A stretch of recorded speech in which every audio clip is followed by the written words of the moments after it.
마태복음 13장 53절부터 58절까지의 말씀입니다. 예수께서 이 모든 비유를 마치신 후에 그곳을 떠나서 고향으로 돌아가사 그들의 회당에서 가르치시니 그들이 놀라 이르되 이 사람의 이 지혜와 이런 능력이 어디서 났느냐? 이는 그 목수의 아들이 아니냐? 그 어머니는 마리아, 그 형제들은 야고보, 요셉, 시몬, 유다라 하지 않느냐? 그 누이들은 다 우리와 함께 있지 아니하냐? 그런즉 이 사람의 이 모든 것이 어디서 났느냐? 하고 예수를 배척한지라.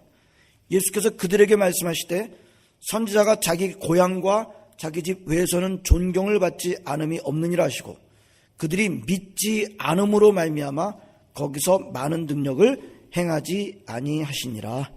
아멘.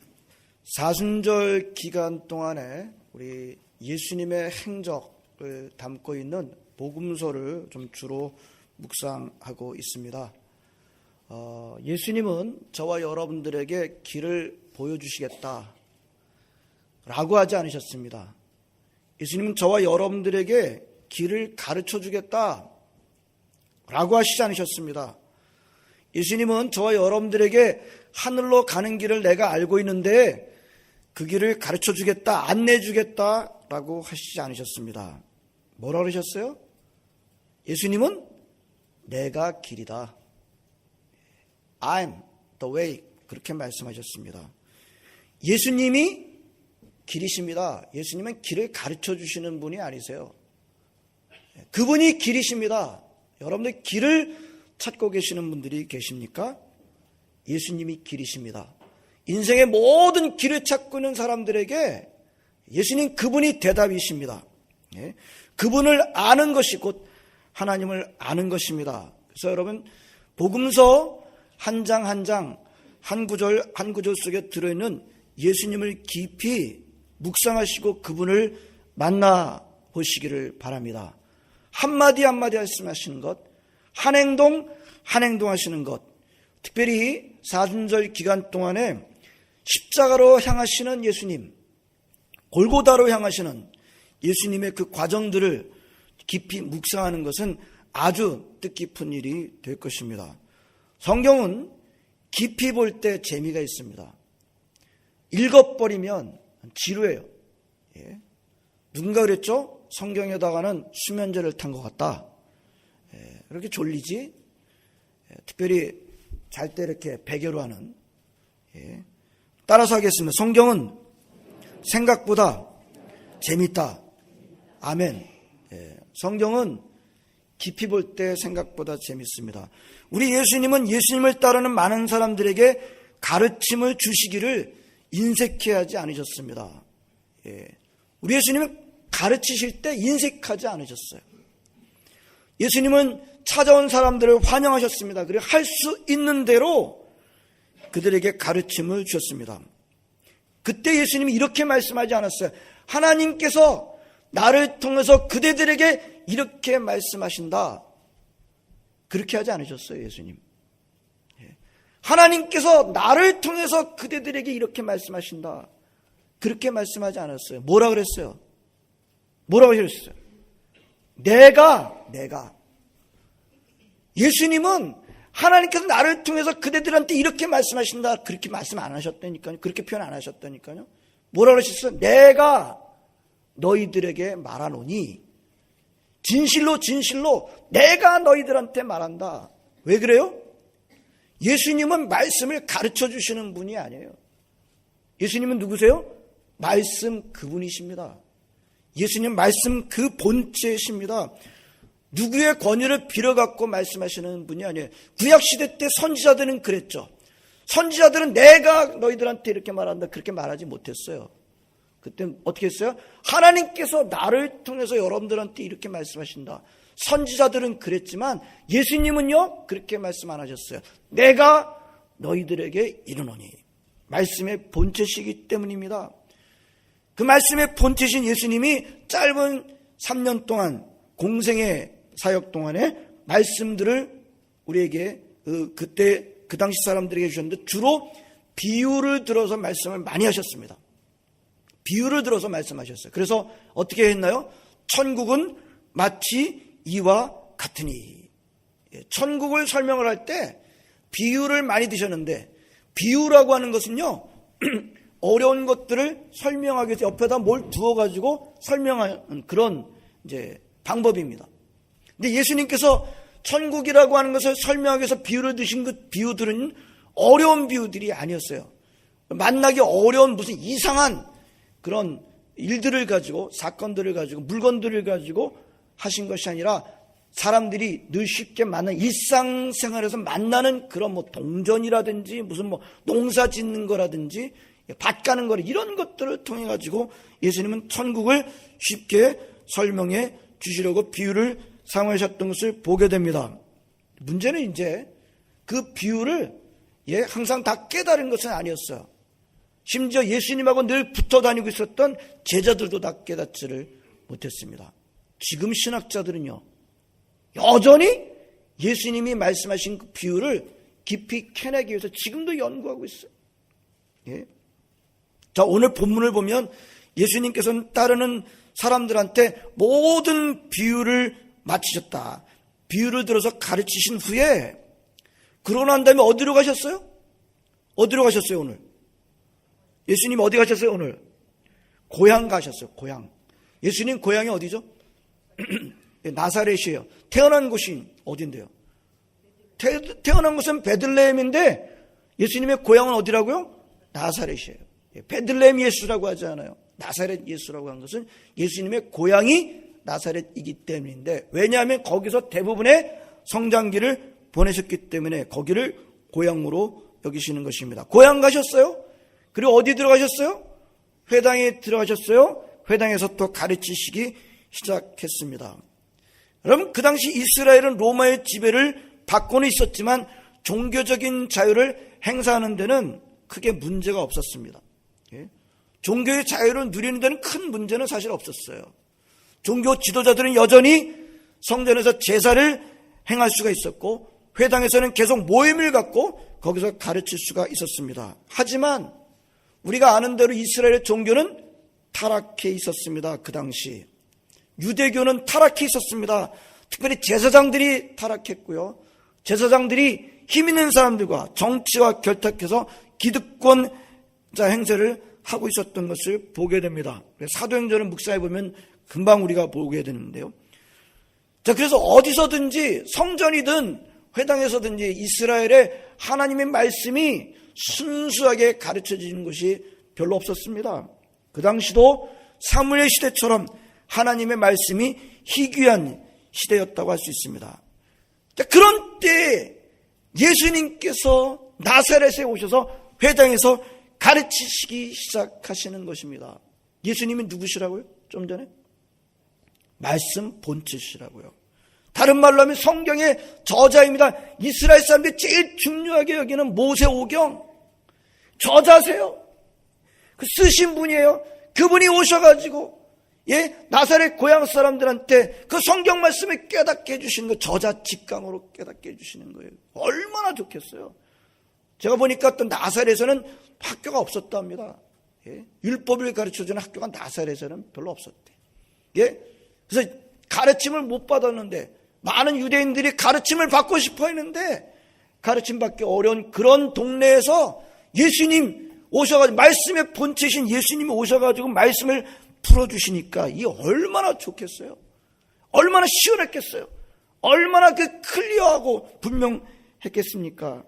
그 당시 사람들은 회당에 모여가지고 율법을 이렇게 저렇게 들었습니다만 아마도 분명하지 않았을 때가 많았을 거예요. 저도 그런 생각이 있어요. 성경에 읽을 때마다 분명하지 않은 곳에 다다르게 되면, 이거 예수님 만나게 되면 이 부분을 꼭 물어봐야 되겠다. 예수님은 이 부분을 뭐라고 말씀하실까? 또 물어보고 싶은 게 굉장히 많이 있습니다. 자, 그런데 그날 그런 일이 일어난 거예요. 나사렛 고향에서 예수님이 오셔가지고 말씀을 풀어주시니까 이게 얼마나 좋습니까? 소위 클리어해집니다. 아주 뚜렷해져요. 사람들이 어떻게 했어요? 그래서 54절에 보면 그들이 놀라 이르되, 성경을 어메이시드라고 하고 있습니다. 근데 놀랐다. 근데 그 다음에 하는 말을 보면요, 이 사람의 이 지혜와 이런 능력이 어디서 났느냐? 그 다음 이제 이 말 속에 드리는 문제는 또 다음에 보도록 하고, 일단 이 말 속에는 무엇이 들어있어요? 지혜와 능력을 인정하고 있는 것을 보게 됩니다. 예수님의 가르침 속에 지혜와 능력이 가득했다 는 것을 인정하고 있는 것을 인정 안 하지 않았습니다. 인정하고 있습니다. 그렇다면 그들의 반응과 감탄은 어떻게 나타나야 했을까요? 와, 너무 놀라운 하나님의 말씀입니다. 깨닫게 해주시니 참 감사를 드립니다. 하나님의 말씀이 귀에 들려지고 깨닫게 되는 것에 대해서 감탄하고, 그리고 그것을 깨닫게 해준 예수님에게 감사하는 것으로 맞춰야 하지 않았을까요? 근데 그들은 이렇게 말을 했습니다. 이 사람의 이 지혜와 능력이 어디서 났느냐? 예? 감탄은 했어요. 예. 아니, 놀라긴 했습니다. 예. 그렇지만 뭐예요? 이 사람이 이 지혜와 이 능력이 어디서 났느냐? 예?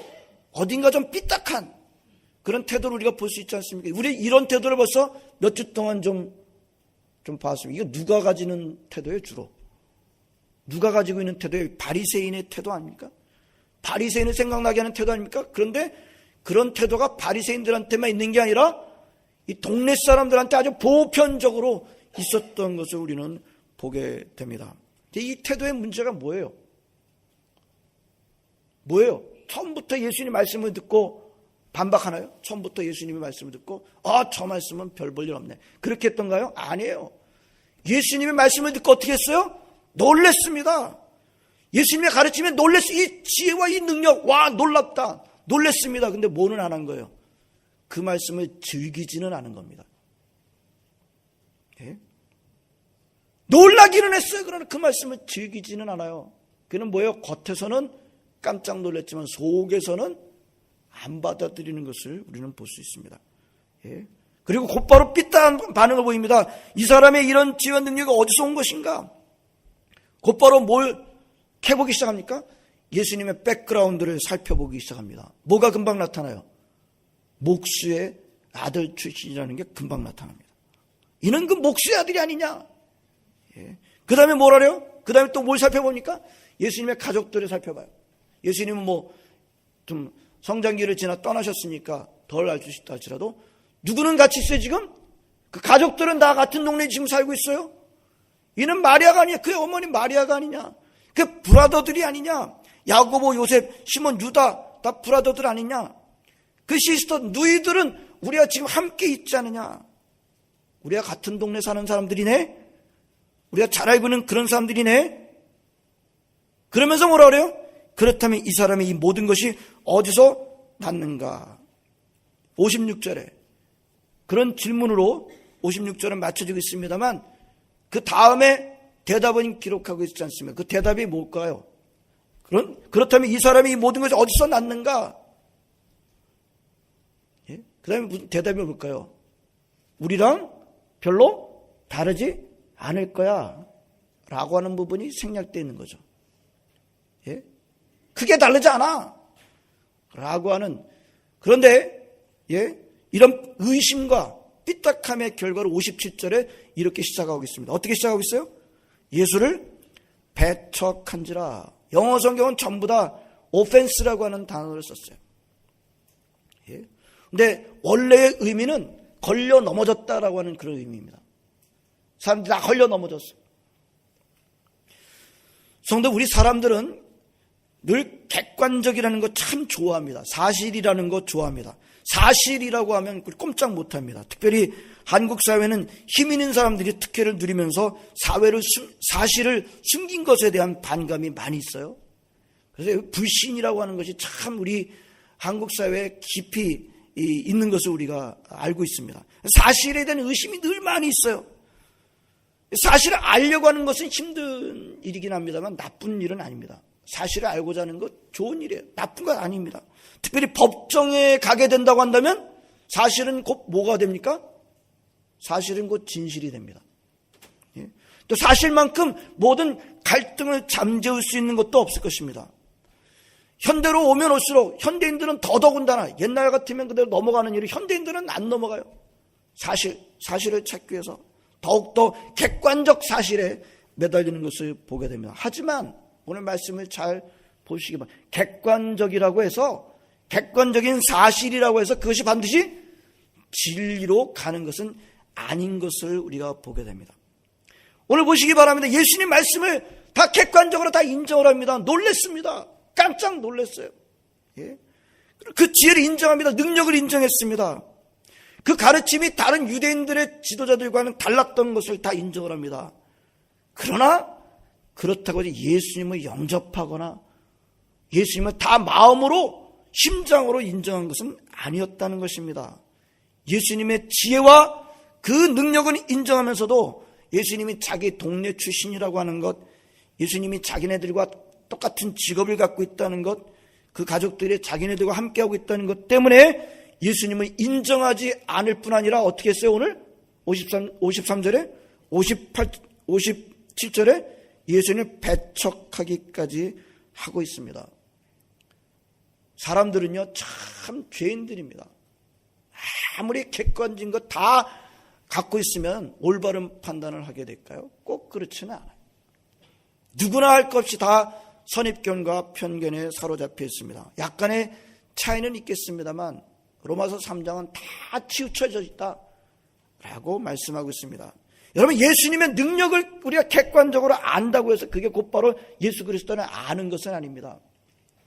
여러분, 이건 우리 사람 사는 우리 관계 속에서도 적용할 수 있지 않습니까? 제가 늘 말씀드립니다만 우리가 아버지를 알아요? 어머니를 알아요? 제가 여러분이 아버지 어머니를 안다고 했을 때 무엇을 아십니까? 몸무게 아세요? 발 사이즈, 신발 사이즈 아세요? 예? 무슨 시계 차고 계신지 아세요? 그거 갖고 아는 것입니까? 뭘 갖고 우리가 아버지를 알고 어머니를 안다 그래요? 아버지는 이런 가치관을 갖고 계셔. 내가 이렇게 하면 아버지는 좋아하실 거야. 내가 이렇게 하면 아버지는 싫어하실 거야. 여러분, 그건 공부한다고 되는 일입니까? 관계를 맺을 때 그분을, 사랑의 관계를 맺을 때 알게 되는 아는 것이죠. 여러분, 객관적인 사실, 몸무게를 알고 주민등록 번호를 알고 뭘 안다 그래서 다 아는 건 아니잖아요. 그것이 곧바로 우리를 진리로 데려다 주는 것은 아닌 것입니다. 예수님의 능력을 객관적으로 봤다고 해서, 안다고 해서 그것이 곧바로 예수 그리스도를 아는 것은 아닙니다. 이런 고향 사람들한테 예수님은 어떻게 반응을 하셨는지요? 이렇게 말씀하셨습니다. 선지자가 자기 고향과 자기 집 외에서는 존경을 받지 않음이 없느니라. 여기서 말하는 선지자는 이제 진짜 선지자를 말하겠죠. 예? 그런데도 그 진짜 선지자라 할지라도 어디서는 존경 잘 못 받아요? 고향과 집에서는 별로 잘 존경받지 못하는 겁니다. 이건 그 당시에 격언을 예수님께서 인용하셔서 하신 말씀입니다. 왜 그래요? 잘한다고 생각하니까. 자기가 잘한다고 생각하니까. 예수님의 성장기를 알고 있던 사람들이 그때 그들이 알고 있었던 예수님과 뭐가 다르겠어? 그 가족들과 뭐가 다르겠어? 라고 하면서 더 이상 어떤 알려고 하지 않는 선입견을 딱 붙잡혀 있는 것입니다. 예수님의 가르침에 놀라긴 하면서도 그 선입견을 넘어서지 못하는 인간의 부족함에 대해서 예수님은 사람들 사이에서 잘 알려진 그 당시의 격언을 인용해서 말씀하신 것입니다. 그 다음에 이제 중요합니다. 58절, 맨 마지막 절.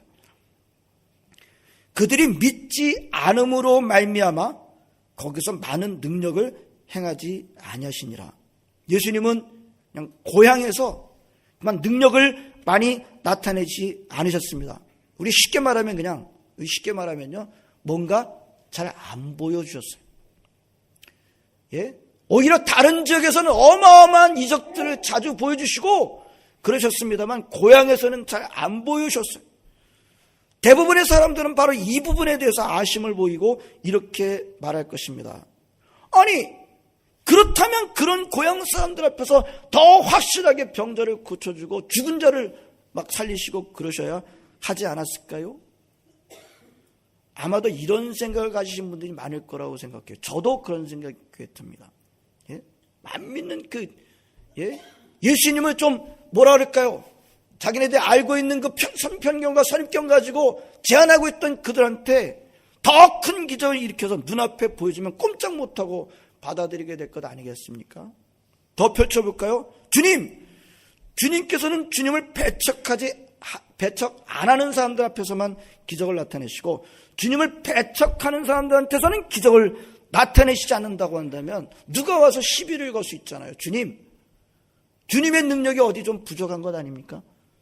주님의 좀 능력이 좀 모자란 것 아니겠습니까? 주님의 능력이 불완전한 것은 아닌가요?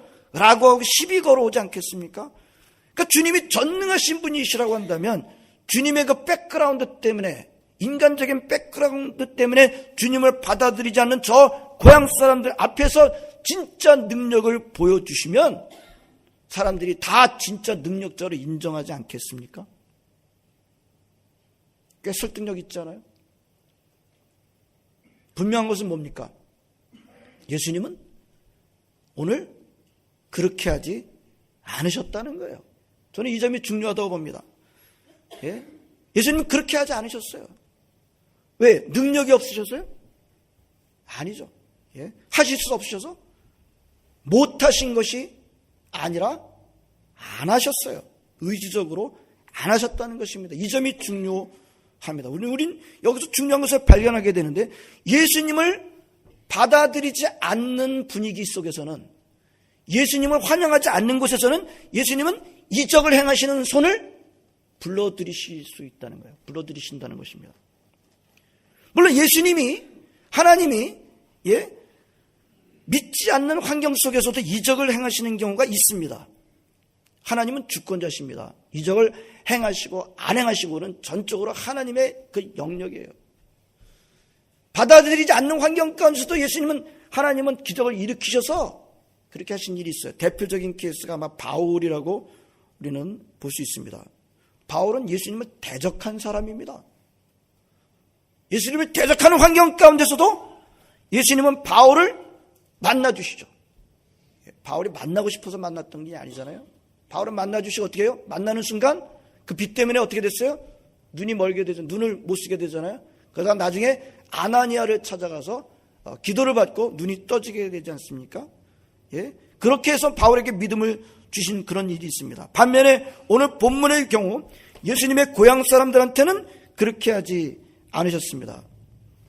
무엇을 할 수 있나요? 이적을 행하고 안 행하고는 전적으로 주님에게 속한 영역인데 모든 경우에 다 이적을 보여주신 것은 아니라고 하는 것입니다. 특별히 오늘 본문이 주는 교훈은 예수님을 받아들이지 않는 환경 속에서는 예수님이 이적을 행하시기를, 능력을 나타내시기를 거절하실 수 있으시다고 하는 것입니다. 좀 더 들어가겠습니다. 여러분, 예수님은요, 사람들한테 믿음이 생기기 위해서라고 한다면 무조건 기적부터 일으키시는 분은 아니시라는 거예요.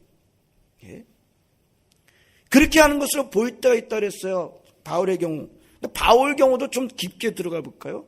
바울한테 무조건 기적을 일으켜 주면 바울한테 믿음이 생길 거야. 바울은 방향이 좀 틀렸죠. 바울에게 있는 그 열정과 순전함은 갑자기 예수님 만나고 난 다음에 없었던 열정과 순수함이 갑자기 그렇게 생겨난 것일까요?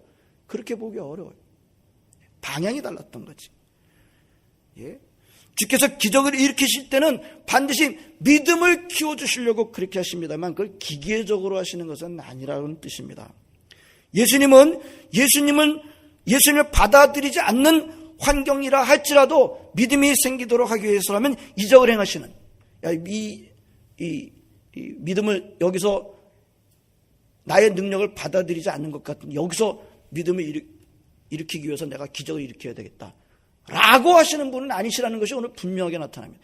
간단하게 이적을 남발하시는 분은 아니라는 것입니다. 준비가 안 된 곳에서는 얼마든지 예수님은 능력을 나타내시지 않으신다고 하시는 것입니다. 그렇다면 성도 여러분, 우리가 예수님의 능력을 경험하지 못할 때, 우리는 자주 예수님의 능력에 대해서 의심할 때가 있지 않습니까? 사실 우리 자신을 돌아봐야 될 필요가 있습니다. 나는 예수님의 능력을 경험할 준비가 되어 있는지, 나는 예수님의 능력을 경험하기 위해 필요한 믿음이 준비되어 있는지를 내 자신을 먼저 돌아볼 필요가 있지 않을까요? 예수님에게는 항상 열려 있으시기를 바랍니다. 아멘. 예수님한테 항상 열려 있으시길 바라요. 나는 예수님을 잘한다. 물론 그럴 수 있습니다. 그럼에도 불구하고 예수님을 더 이상 배울 필요가 없다. 더 알 필요가 없다라고 말씀하지 마시기 바랍니다. 내가 알고 있는 예수만을 가지고 거기에 안주하지 마시기를 바랍니다. 여러분, 복음을 깨닫게 되면 여러 가지 특징들이 나타나는데, 복음을 깨닫게 되면 무슨 특징이 반드시 생기는지 아십니까? 복음을 더 깨달으려는 마음이 생겨요. 복음을 깨달은 사람들은 복음을 더 깨달으려고 하는 갈망이 생겨요. 그래서 아주 분명히 그래요. 복음을 깨달았으니까 오케이, 나 이걸로 되겠다. 그렇게 되지 않아요. 복음을 깨닫게 되면 복음을 더 깨달아야 되겠다라는 열망이 생긴다는 거예요. 여러분, 로마서에서 바울이 로마 사람들한테, 로마에 있는 교인들한테 뭐라 그래요? 할 수 있는 대로 너에게 복음 전하기를 원하노라. 복음 알고 있어요. 하지만 로마 교인들한테 할 수 있는 대로 또 전하기를 원하노라. 여러분, 복음은 한번 들었다 끝나는 게 아니에요. 복음은 들으면 들을수록 더 깨닫고 싶어하는 갈망이 생겨요. 이게 복음의 특징입니다. 복음을 깨달았기 때문에 오케이, 나는 됐다.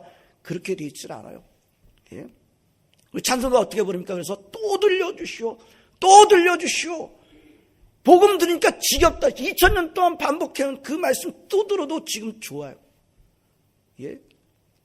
복음은 또 듣고 또 듣고 반복될수록 위력이 나타나는 것입니다. 예? 더 깨달으려는 마음이 생긴다 그래서 복음 아닌 것까지 다 수용하라는 그런 뜻이 아닙니다. 복음을 깨닫게 되면 분별력이 생깁니다. 성령과 악령이 더 분별이 되고요. 선과 악의 구분이 더 뚜렷하게 됩니다. 분명한 분별력이 생깁니다. 그러나 분명한 것은 안주하게 되어 있지는 않아요. 진리에 대해서 더 목마르게 됩니다. 진리에 대해서 더 가난한 마음이 됩니다. 오늘 본문의 예수님의 고향 사람들처럼 예수님의 성장 시절을 자기네들이 알고 있다고 해서 예수님을 다 알고 있다. 다르지 않아. 뭐 능력은 좀 있는 것 같은데 별 볼 일 없어. 라고 그런 자리에 빠지게 되어 있지는 않습니다. 예수님을 더 알려고 하지 않을 때, 예수님을 환영하지 않을 때 예수님은 내민손을 거둬 들이실 수 있으십니다. 그때 우리는 컴플레인하면 안 돼요. 우리가 예수님을 환영하지 않아 놓고 때는 우리가 예수님을 쫓아내고 난 다음에 왜 예수님 그때 안 알려주셨어요? 라고 컴플레인할 수는 없습니다. 우리 그럴 때가 많아요. 예. 내가 예수님을 환영하지 않아 놓고서는 마치 예수님의 사랑에 문제가 있는 것처럼 예수님에게 컴플레인 할 때가 있습니다. 다시 강조합니다. 예수님에게는 항상 열려 있으시기를 바랍니다. 그분이 길이에요. 그 길을 보여주겠다고 하신 분이 아니고 그분이 길이십니다. 길을 찾고 계시는 분들 계십니까? 그분이 길이세요. 그분한테는 항상 열려 계시기 바랍니다. 그분이 해결이십니다. 그분이 말씀하시면 청종하시고 들으시기를 바랍니다. 예? 그날 만약에 나사렛 고향 사람들이 예수님을 막 환영하고 마음도 드리고 예수를 믿었다고 한다면 무슨 일이 일어났을까요? 성경에는 기록이 안 되어 있습니다. 무슨 일이 일어났을까요? 예수님께서 나사렛에 있는 병자들 다 고쳐주시지 않았을까요? 어떻게 생각하세요? 예수님, 예? 거기서도 인색하게 하시고 떠나셨을까요?